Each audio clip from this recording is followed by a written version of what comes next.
सावी, चिन्ना, दरवाजा खोलो बेटा, मुझे बहुत ठंड लग रही है। सावी, चिन्ना, दरवाजा खोलो बेटा।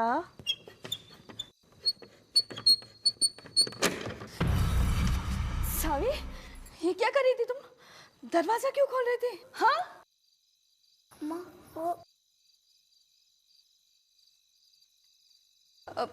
मैं दरवाजा बंद करती हूँ।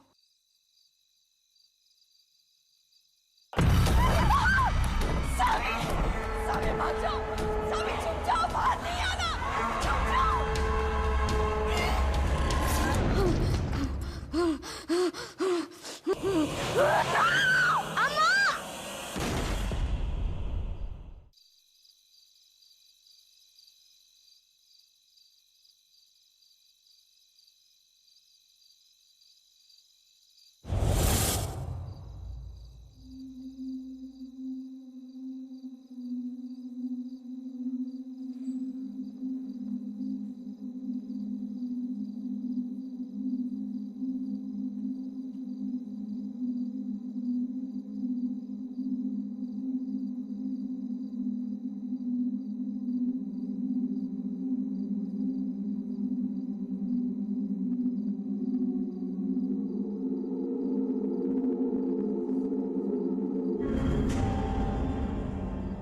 तुम अभी घर नहीं गई?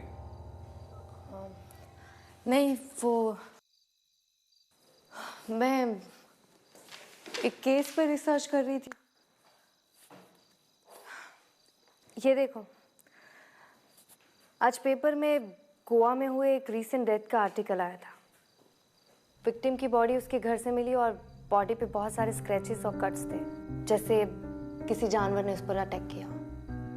और ये देखो, क्राइम सीन पे भी कुछ इस तरह के सिंबल्स मिले हैं।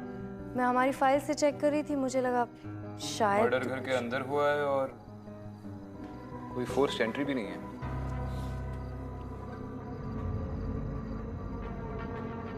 और ये सिंबल्स सुबह की पहली फ्लाइट से निकलते हैं। We should check this out. मैं दत्त सर को इन्फॉर्म करता हूँ।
क्या ये, तुम फिर से वापस आ गया?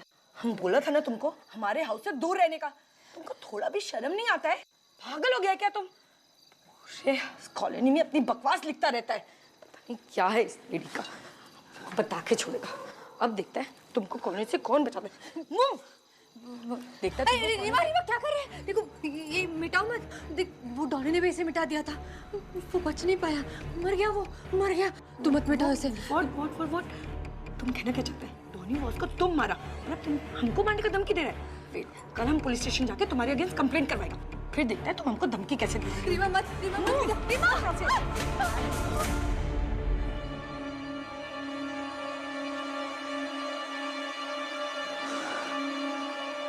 अच्छा हुआ। Mad woman. टीना, तुम काय को खड़ा है? कल स्कूल जाना है ना? Go and sleep. गो गो बेटा।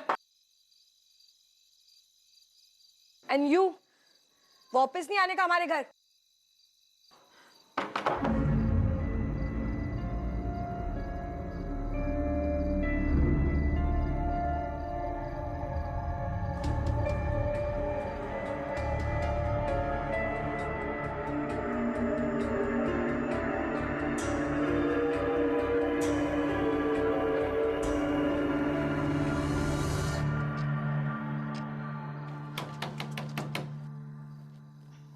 रॉबर्ट, रॉबर्ट, उठो ना मैन। देखो ना डोर पे कोई है। Robert get up. घर काय को वापस आता है जब सारा काम हमको करना पड़ता है।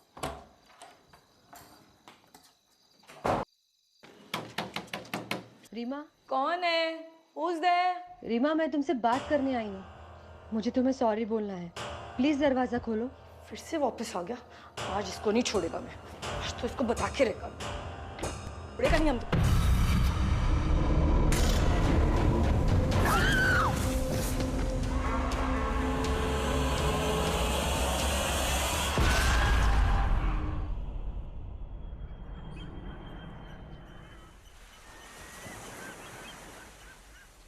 सर, ये रहे डोनीवास के क्राइम सीन के फोटोज।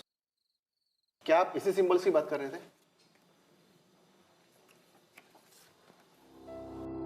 विक्रांत, ये सिंबल्स तो बिल्कुल अलग है।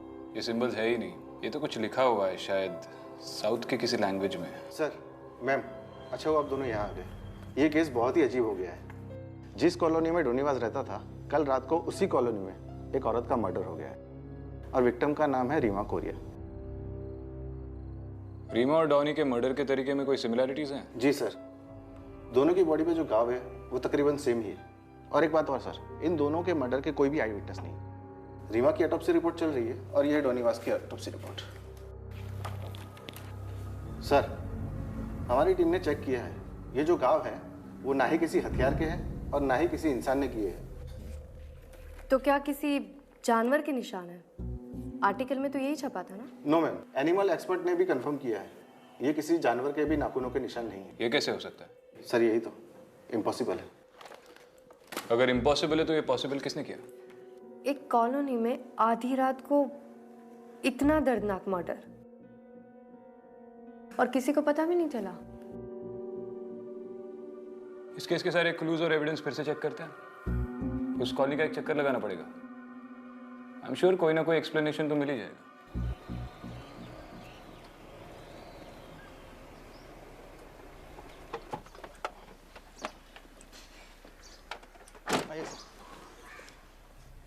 यही है फर्स्ट विक्टिम डोनीवास का घर। उसका डेथ के बाद उसका पूरा फैमिली ये कंट्री छोड़ के चला गया है। कौन कौन थे उसकी फैमिली में? मैम, उसकी वाइफ कैरन और उसका बेटा गिलबर्ट। इस गिलबर्ट की उम्र क्या होगी? सर यही कोई 6-7 इयर्स। और घर में कहीं से भी फोर्स्ड एंट्री नहीं थी? No sir.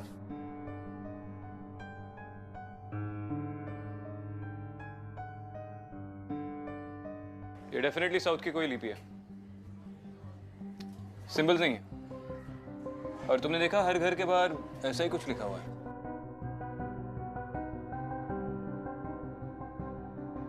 हाँ विक्रांत, इनफैक्ट इसी तरह की लिपि बैंगलोर वाले केस फाइल्स में भी थी। बैंगलोर केस? 1919 के बैंगलोर मर्डर। उस वक्त भी क्राइम सीन पर इसी तरह की लिपि में कुछ लिखा मिला था। सर, और जितनी भी बॉडीज मिली उस पर क्लॉ मार्क्स थे, जैसे कि रीमा और डॉनी की बॉडी पर मिले। तो हो सकता है कि किलर ने फिर से अटैक करना शुरू कर दिया। Serial killings. सर यही है रीमा का घर।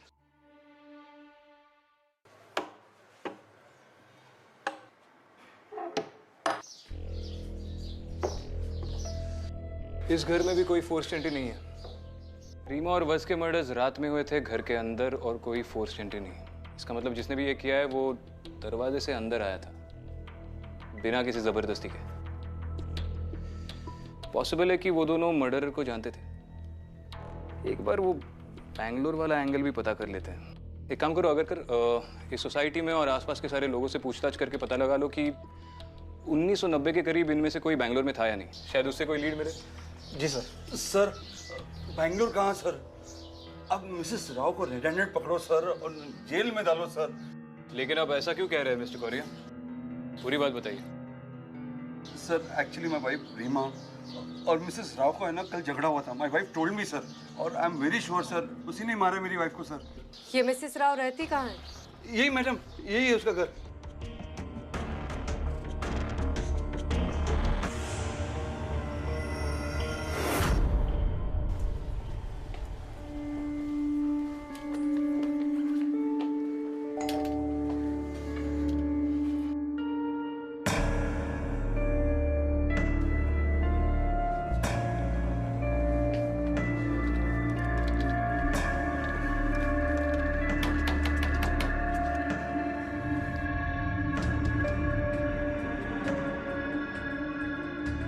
अगर जी सर।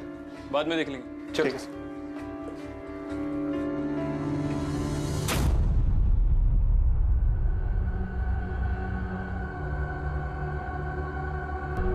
अदिति,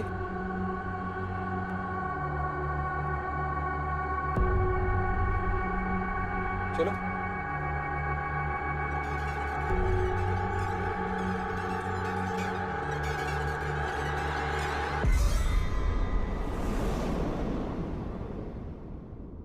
दरवाजा क्यों खोल रहे थे?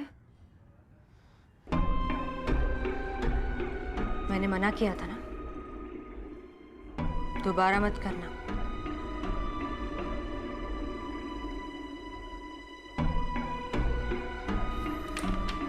Vikrant, I was right. ये देखो, ये रहा 1990s बैंगलोर मर्डर का ई फाइल। ये केस इसी लिपि से जुड़ा हुआ है। और तुम सही कह रहे थे, ये सिंबल्स नहीं है, कन्नड़ लैंग्वेज में लिखा हुआ एक वर्ड है, नालेबा, जिसका मतलब है कल आना। नालेबा। नालेबा, नालेबा, नालेबा, नालेबा, नालेबा। 1993 के मर्डर्स के बाद बैंगलोर के लोग अपने घर के बाहर दरवाजे पे ये नालेबा लिखने लगे। उनको लगता था कि ऐसा करने से वो लोग बच जाएंगे, उनकी मौत टल सकती है। तो बैंगलोर के मर्डर्स का हमारे केस के साथ कनेक्शन है। एक और बात, बैंगलोर विक्टिम में से एक औरत शुभ लक्ष्मी पे हुए अटैक को उसकी बेटी ने देखा था। उस 7 साल की बच्ची का नाम था सविता। ये रही उसकी फोटो।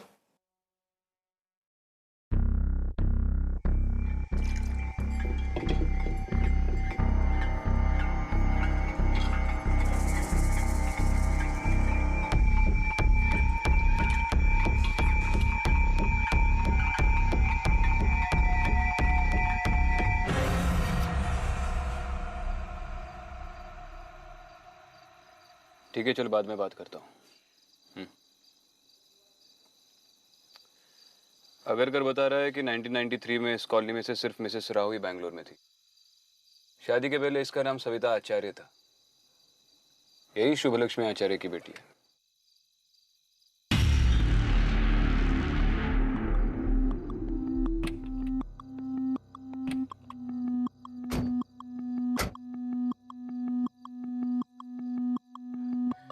मन्नू,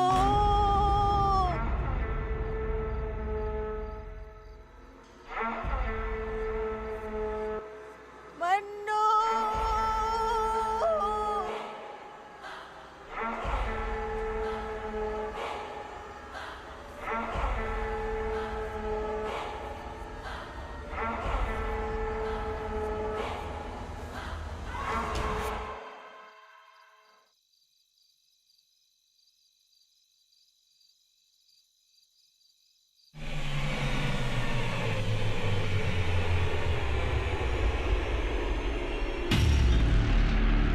नालेबा नालेबा ने तो दिमाग खराब कर दिया यार। अरे तुम यहाँ क्या कर रही हो? वहां पे वो सविता घरों के बाहर नालेबा लिख रही है। चलो।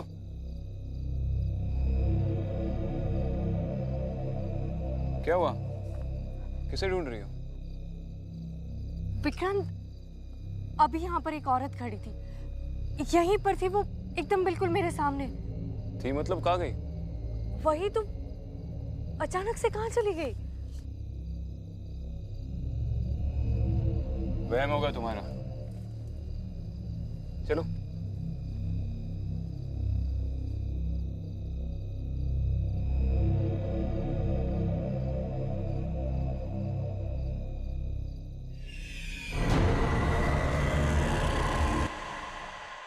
अखिल बेटा, तुम अंदर जाओ। देखो, डरो मत, मैं हूं ना। मैं तुम्हें कुछ नहीं होने दूंगी। मैं उसे तुम्हें कुछ करने ही नहीं दूंगी। जाओ, अंदर जाओ।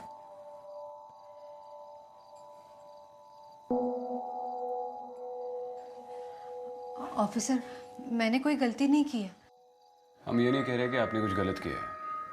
हम बस 2-3 सवाल पूछना चाहते हैं। आप कॉलोनी में सबके घर के बाहर ये सब क्यों लिख रही है?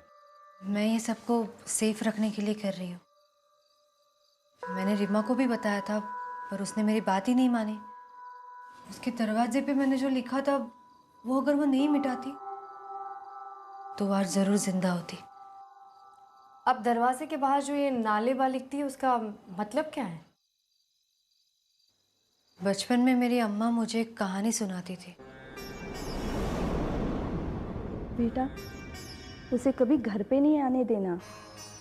पता है, जब वो जिंदा थी ना, तब वो बहुत बच्चों को खा गई थी, लेकिन अब वो वापस भूत बन के आई है, और वो भी 30 साल बाद। अगर तुमने उसे वापस आने दिया घर पे, तो वो तुम्हें भी खा जाएगी। ऐसा क्यों अम्मा? पता नहीं बेटा, कहते हैं कि कुछ साल पहले उसका बेटा गुम हो गया था, फिर वो पागल हो गई, लेकिन अब वो वापस आके सबके घर में जाती है और पूछती है कि मेरा बेटा है क्या, और अगर किसी ने मना कर दिया तो वो उन्हें मार देती है। लेकिन बेटा, तुम इस सब से बच सकती हो। अगर वो आए ना, तो तुम कह देना नालेबा। ठीक है बेटा? मैंने कभी सोचा नहीं था कि मेरी अम्मा की कही वो कहानी एक दिन सच निकलेगी, कि वो एक कहानी मेरी जिंदगी की सबसे दर्दनाक सच्चाई बनेगी। और मैंने दरवाजा खोल दिया, मैंने उसे अंदर आने दिया, और उसने मेरी अम्मा को।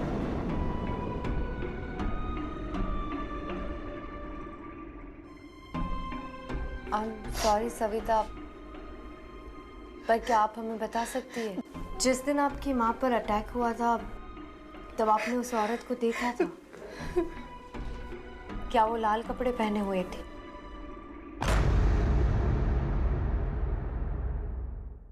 हाँ, उस दिन मैं तो बच गई, पर वो मेरी अम्मा को ले गई। उसके बाद मेरे अप्पा ने मुझे वहां से दूर भेज दिया, पहले मुंबई, फिर यहाँ। पूरी जिंदगी में बस उसके डर में जीती रही, और अब वो वापस आ गई है। हर रात मुझे उसकी आवाज सुनाई देती है। वो यहाँ दरवाजे के बाहर मेरा इंतजार करती है। मैं अगर दरवाजे के बाहर नालेबा ना लिखूं ना, तो मुझे जिंदा नहीं छोड़ेगी, मार डालेगी मुझे। इसलिए मैं। सविता, अगर वो आपको मारना चाहती है, तो फिर आपके पड़ोसियों पर क्यों हमले हो रहे? पता नहीं, पर उस वक्त भी ऐसे ही हुआ था। उसने सिर्फ मेरी अम्मा पर हमला नहीं किया था, बाकी कई लोगों पे किया था, छोटे बच्चों पे भी किया था। तभी मेरे अप्पा ने सबको बताया कि अगर हम घर के बाहर नालेबा लिखेंगे तो वो हमें तकलीफ नहीं पहुंचाएगी, वो हमें नहीं मारेगी। सबने वैसे ही किया, सबने अपने घर के बाहर नालेबा लिखा, और फिर वो हमें तकलीफ देना उसने बंद कर दिया। वो हादसे भी बंद हो गए। तो दरअसल रीमा की जान बचाने के लिए आप उसके घर के बाहर ये सब लिख रही थी? हाँ,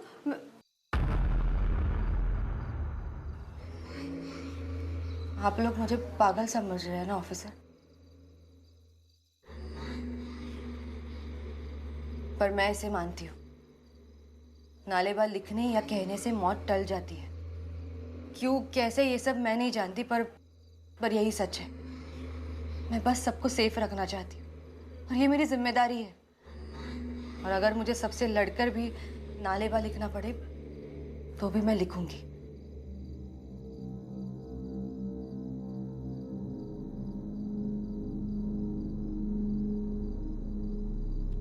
लेकिन आपके अप्पा को कैसे पता चला कि नालेबा लिखने से आप बच सकती हैं? पता नहीं, मैंने कभी उनसे पूछा नहीं, उन्होंने भी बताया नहीं। एक और बात सविता, इस कॉलोनी में कोई मन्नू नाम का रहता है? मन्नू? नहीं, इस नाम का तो यहाँ कोई नहीं रहता।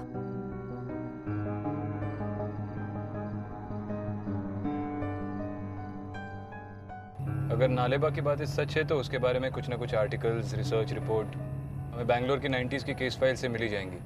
लेकिन सविता का बैकग्राउंड चेक करना पड़ेगा। उस पूरी कॉलोनी में वो अकेली बैंगलोर से है जहाँ ये सारे मर्डर्स हुए थे।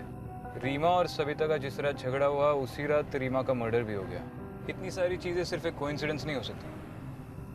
विक्रांत, सविता सच बोल रही है।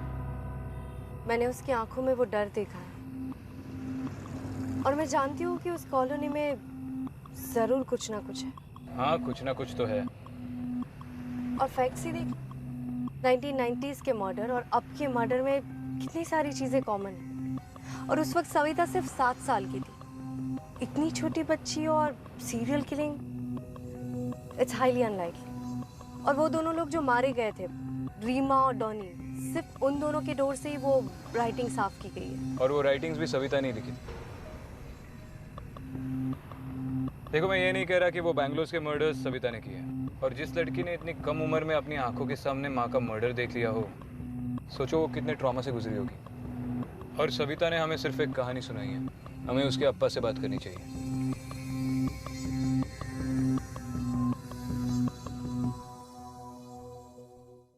ये देखो विक्रांत, 1963 में मन्नू नाम के लड़के की मिसिंग रिपोर्ट है और रिपोर्ट उसकी माँ लाली ने वहाँ के जमींदार के खिलाफ लिखवाई है। That's it? और कोई इन्फॉर्मेशन तो है नहीं? बच्चा मिला या नहीं, या फिर फैमिली से रिलेटेड कोई इन्फॉर्मेशन? आई थिंक हमें बैंगलोर से 1963 से लेके 1993 तक की मन्नू, लाली और जमींदार से रिलेटेड फाइल्स मंगवानी चाहिए। मंगवा लो।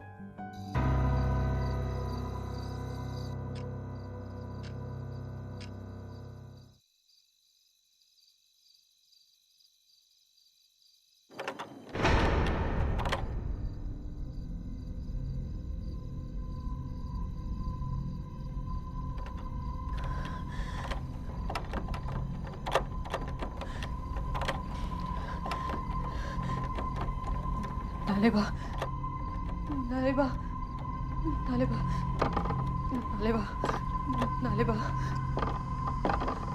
नालेबा, नालेबा, नालेबा। तेरे ये पागलपन की वजह से ना कितनी बार हमें घर बदलना पड़ा। फिर से तूने वही हरकतें शुरू कर दी। नहीं, मेरी बात सुनो। चुप, बिल्कुल चुप। अब मैं तुम्हारी एक बात नहीं सुनूंगा।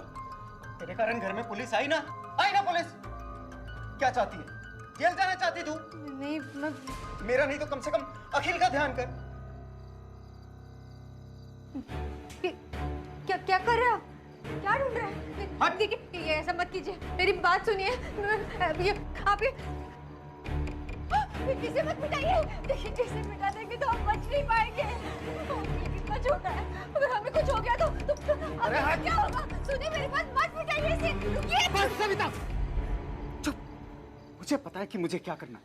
तुम जाके अपना काम करो। जाके अखिल का ध्यान रखो। देखिए, कहा ना जा अंदर।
गुरु ने उसे अंदर आने दिया। गुरु ने उसे हमारे घर के अंदर आने दिया। गुरु ने तो उन अक्षरों को भी मिटा दिया जो हमारी रक्षा कर रहे थे। एक बार भी अखिल के बारे में नहीं सोचा। उसे अंदर आने दिया गुरु ने। गुरु, गुरु,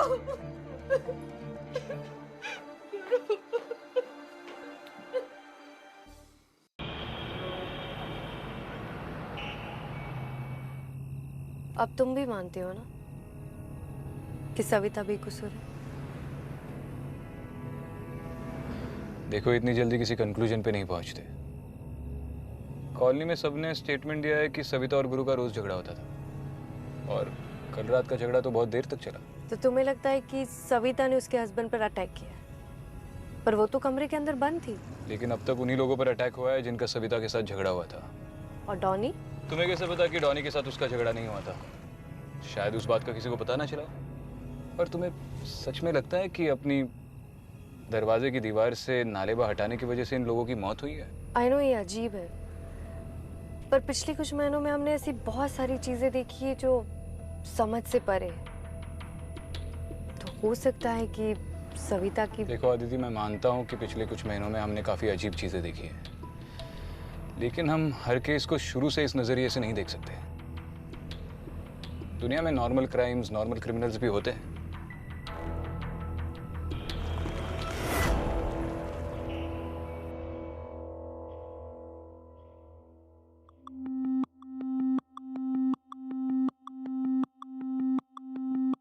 इस फाइल में लिखा है कि मन्नू के खो जाने के बाद उसकी मां लाली पागल हो गई और उसने खुदकुशी कर ली। उसकी फोटो है।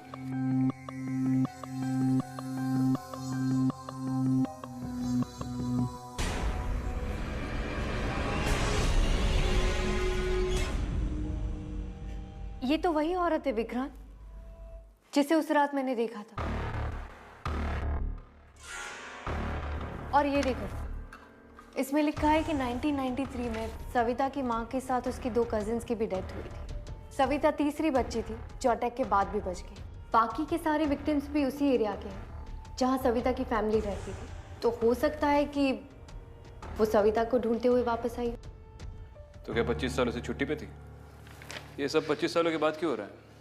और अगर सविता और उसकी फैमिली उसका टारगेट है, तो फिर उसके पड़ोसियों पे अटैक क्यों कर रही है?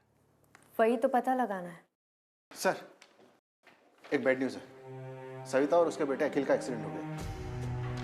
कौन से हॉस्पिटल?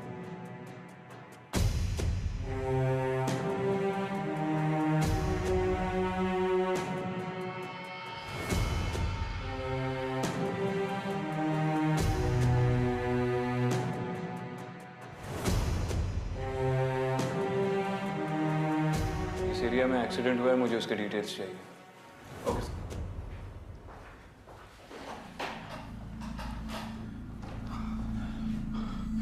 सविता। जी आप? मैं सविता का अब्बा। अखिल, अखिल बेटा, बेटा तू ठीक तो है ना? तुझे ज्यादा चोट तो नहीं आई? ये क्या? मैं एसीपी विक्रांत और ये एसपी अदिति। हम ये केस इन्वेस्टिगेट कर रहे हैं। कुछ इन्वेस्टिगेट नहीं करना है, हमें बस यहाँ से निकलना है। मैं भी अपनी बच्ची को डिस्चार्ज करा के यहाँ से ले जाऊंगा। आप इन्हें ऐसे नहीं ले जा सकते। और वैसे भी सविता इस हालत में ट्रैवल नहीं कर सकती।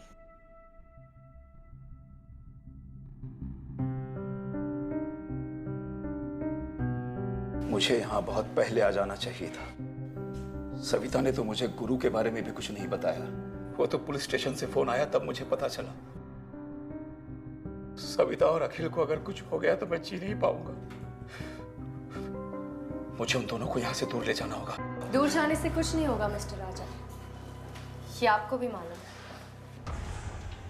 अगर कुछ होता तो सविता के इतने बार घर बदलने से प्रॉब्लम ही सॉल्व हो जाता। देखिए, इन अटैक्स को रोकने के लिए यहीं रुककर उसका सामना करना होगा। एंड आई एम श्योर आप इसमें हमारी मदद कर सकते हैं। क्या करना होगा मुझे? आप किसी मन्नू को जानते हैं? उसकी माँ का नाम लाली। मुझे हमेशा से ही लगता था कि लाली वापस आएगी, पर मैं किससे कहता? कौन विश्वास करता है इन सब बातों पर? मुझे डर था कि वो अपने बेटे को ढूंढते हुए जरूर आएगी। मन्नू के साथ जो हुआ बहुत बुरा हुआ। काश मैंने उस वक्त कुछ किया होता तो आज मेरी बेटी की जिंदगी और उसका परिवार बच जाता। मिस्टर आचार्य, प्लीज हमें पूरी बात बताइए। मन्नू के साथ हुआ क्या था? मन्नू अपने पिता की उधारी चुकाने के लिए हमारे घर पर काम किया करता था। मेरे अप्पा बहुत क्रूर थे। मन्नू 7 साल का था। अप्पा घर का सारा काम उससे करवाते थे। बीमार पड़ गया बच्चा। मन्नू की माँ मन्नू को ले जाने के लिए रोज हमारे घर आती थी, पर मेरे अप्पा कोई ना कोई बहाना बनाकर उसे रोज भेज दिया करते थे, ये कह के कि कल आना। मन्नू की माँ ने मन्नू को बचाने के लिए बहुत से लोगों से मदद मांगी, लेकिन अप्पा के डर से किसी ने मन्नू को बचाने की कोशिश नहीं की। और एक दिन अचानक मन्नू गायब हो गया। मन्नू, मन्नू, मन्नू! फिर मन्नू कभी मिला ही नहीं? नहीं, पर मेरे अप्पा के आखिरी दिनों में मैंने उन्हें खेत के पास वाली झील के बारे में बोलकर रोते हुए सुना। तब मुझे यकीन हो गया कि मेरे अप्पा ने ही मन्नू को, उसकी मां बिल्कुल पागलों जैसी हो गई थी। लोगों के घरों पर दस्तक देकर अपने बेटे को ढूंढा करती थी, और लोग उससे कहते कि कल आना। नालेबा। फिर एक दिन पता चला कि लाली ने खुदकुशी कर ली, लेकिन मरते हुए वो ये कह गई, किसी को जिंदा नहीं छोड़ूंगी, सबका खून बहाऊंगी, किसी के बच्चे को नहीं छोड़ूंगी। उसके बाद से मेरे परिवार के, पड़ोस के बच्चे, और फिर सविता की मां की मौत।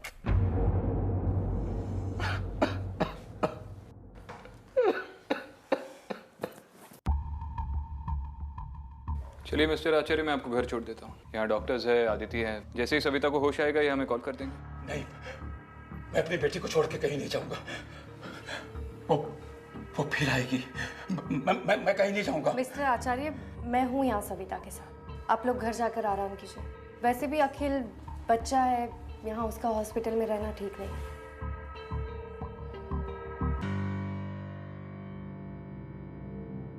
अखिल,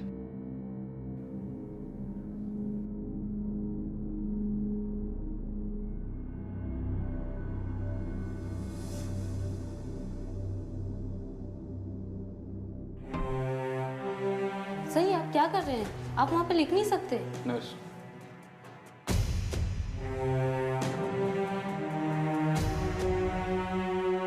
देखिए, इसे मिटाइएगा मत। अगर कोई चार्ज लेना है तो आप ले लीजिए, पर ये लिखा रहने दीजिए।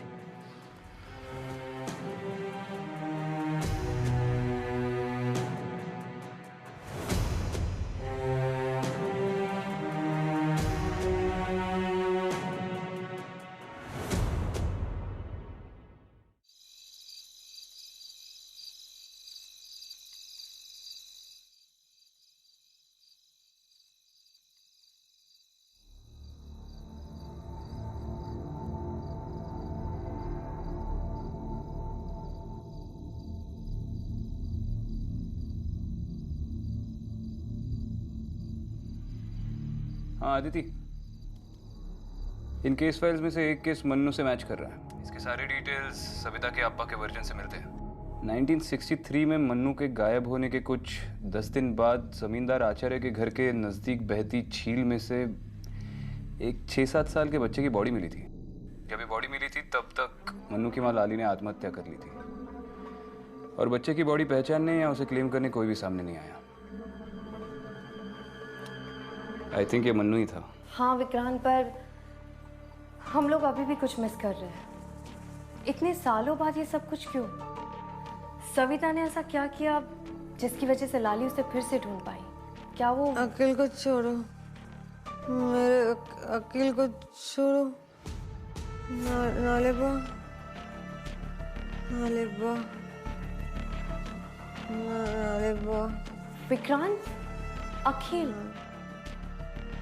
जब मन्नू 7 साल का था तब वो गायब हो गया था, और ये रीमा और डॉनी के बच्चे भी 7 साल के हैं। तो जिनके घर में बच्चे हैं वो उन पे ही अटैक करती है। इतना ही नहीं, जब सविता और उसकी माँ पर अटैक हुआ था तब सविता भी 7 साल की थी। आई थिंक जिस उम्र में मन्नू गायब हुआ था उस उम्र से ज्यादा ये लाली इन्हें जीने नहीं देगी, यानी कि 7 साल। जब सविता 7 साल की थी तो उसकी माँ ने उसे बचा लिया था, उसके बाद से सारे अटैक बंद हो गए। पर अब अखिल 7 साल। विक्रांत, अखिल 7 साल का है। शायद ये अटैक उसकी वजह से तो नहीं हो रहे। ये जो कोई भी है सविता के लिए नहीं, अखिल के लिए वापस है। Vikrant, be careful. I am sure वो वहां आएगी। वही तो मैं भी चाहता हूँ। मैं भी वहां पहुंचती हूँ।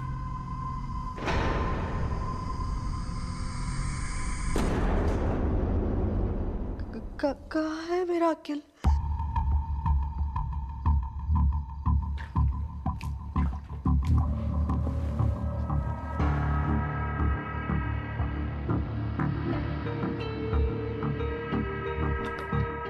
आइए मैम, गाड़ी रेडी है।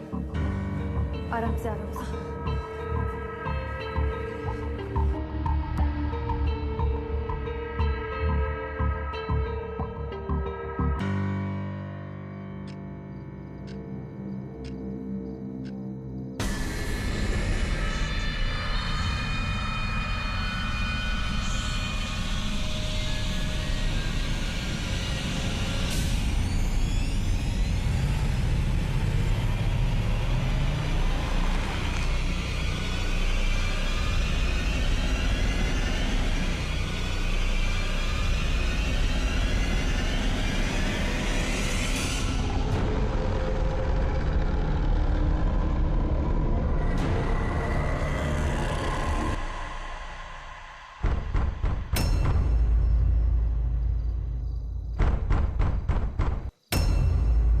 अगर कर जल्दी चलो, फास्ट।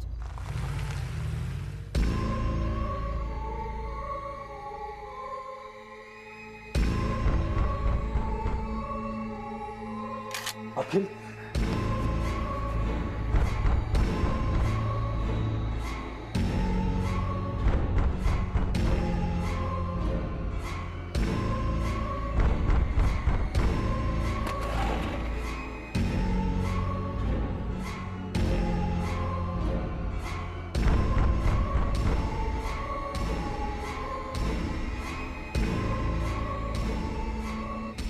प्लीज प्लीज दरवाजा मत खोलिए, दरवाजा मत खोलिए। अगर वो अंदर आ गई तो हम सब मारे जाएंगे। वैसे भी कौन से जिंदा है आप? आज तो ये प्रॉब्लम खत्म ही करनी पड़ेगी। देखिए, ये गलती गुरु ने की थी। प्लीज आप बात समझ नहीं रहे हैं। मेरी चिंता भले ही मत कीजिए, अखिल का सोचिए। क्या हुआ? मैम, गाड़ी बंद पड़ गई।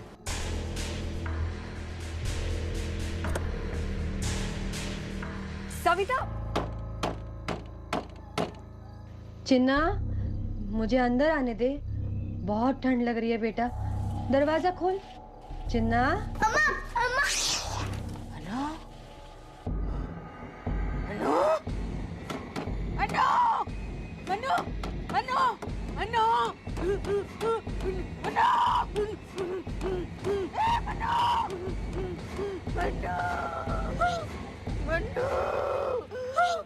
अकील, अकील दरवाजा मत खोलना।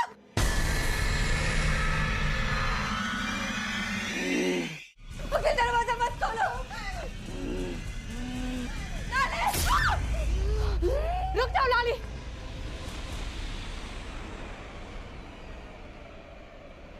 ये सब करने से तुम्हारा मन्नू वापस नहीं आएगा। तुम्हारा मन्नू दूसरी दुनिया में जा चुका है। लाली, तुम्हारा मन्नू मर चुका है।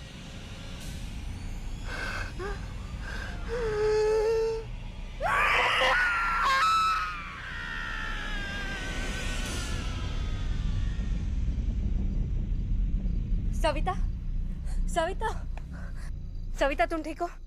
ठीक हो सविता? नहीं अंकिल। विक्रम, इसे जल्दी से हॉस्पिटल ले जाओ। अंकिल। सविता, अंकिल। सविता, मैंने इस बार अखिल की जान बचा ली, और अगर वो वापस आती है तो मेरे अखिल को बचा लेना। सविता, मेरे अखिल को बचा लेना। सविता, सविता।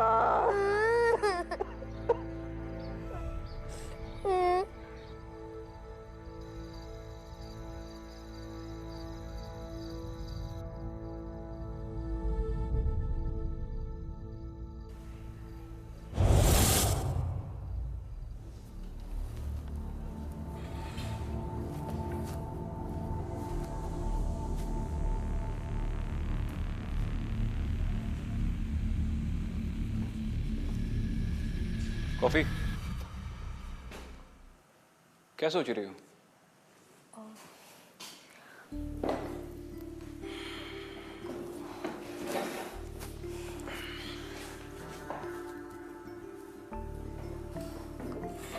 कुछ नहीं, मैं बस सोच रही थी कि लाली हमेशा के लिए अपने मन्नू के पास चली गई होगी या अपने बदले के लिए फिर वापस आएगी। मुझे कहीं ना कहीं डर है कि उसका साया अखिल के परिवार पर हमेशा मंडराता रहेगा।